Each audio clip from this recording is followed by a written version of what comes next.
আজকে আমরা Howrah call line এবং হাওড়া তারকেশ্বর লাইনের ওপর 18টি সাবওয়ের আমরা ডিমান্ড রেখেছি। আমাদের ডিআরএমের কাছে স্মারকলিপি দিয়েছি। চণ্ডীতলা, মূলত চণ্ডীতলা এবং আমাদের সিঙ্গুর, হরিপাল এই ব্লক মল্লি লাইনগুলো এই ব্লকের ওপর দিয়েই যাচ্ছে। সাধারণ মানুষের অসুবিধা, রেলগেটে দাঁড়িয়ে থাকতে হচ্ছে এবং বন্দে ভারতের মতো এক্সপ্রেস চলার জন্য রেলকে ব্যারিকেড করে দেওয়া হচ্ছে, লোহার ব্যারিকেড। কৃষক চাষ করতে যেতে পারছে না, ছাত্র স্কুলে যেতে ভয় পাচ্ছে, এইরকম পরিবেশ তৈরি হয়েছে। আর তার সাথে সাথে আমরা সিঙ্গুর লোকালকে পুনরায় চালানোর দাবি করেছি এবং ভাবাদিঘির সমস্যা মিটিয়ে দ্রুত বিষ্ণুপুর পর্যন্ত ট্রেন চলাচল করাতে হবে।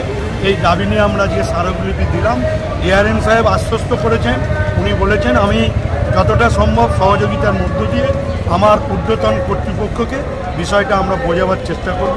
আমরা আমাদের ইচ্ছা, আমাদের আশা তিনি এই ডিমান্ডকে সহযোগিতা করে কাজ যাতে হয় চেষ্টা করবেন এবং এও তাই যদি না হয়, কিন্তু যতক্ষণ না হচ্ছে ততক্ষণ পর্যন্ত আমাদের এই আন্দোলন লড়াই জারি থাকবে। দাদা, এই যে তারকেশ্বর থেকে বিজেপির যে লাইনের কথা আপনি বললেন, এখানে কি জমি অধিগ্রহণ পর্ব কি শেষ হয়েছে? হ্যাঁ, জমি অধিগ্রহণ পর্ব শেষ হয়েছে।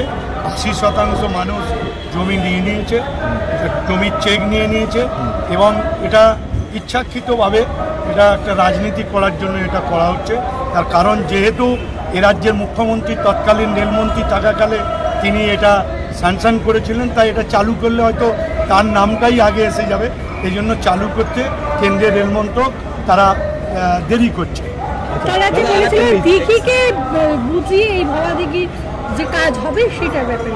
দেখুন, আমরাও নিজেরা রেল আমাদের বলেছেন যে সহযোগিতা আমরা করবো যদি বলে, কিন্তু আমরা বুঝতে পারছি রেলের সদিচ্ছা নেই। রেলের যদি সদিচ্ছা থাকতো তাহলে এতদিন হাওড়া থেকে বিষ্ণুপুর রেল লাইন মানে ট্রেন চলাচল শুরু হয়েছে।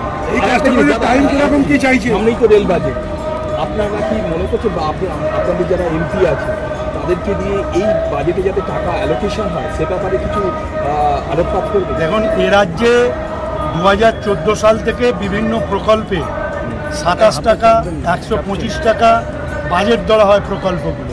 তাই আগামী দিনেও যে পশ্চিমবঙ্গে কিছু দেবে আমরা আশা করি না। তার কারণ যে থাপ্পড় 21 সালে এবং 24 সালে খেয়েছে, তাতে আমাদের মনে হয় না যে কেন্দ্রীয় সরকার রেল বাজেটে পশ্চিমবঙ্গকে কিছু দেবে।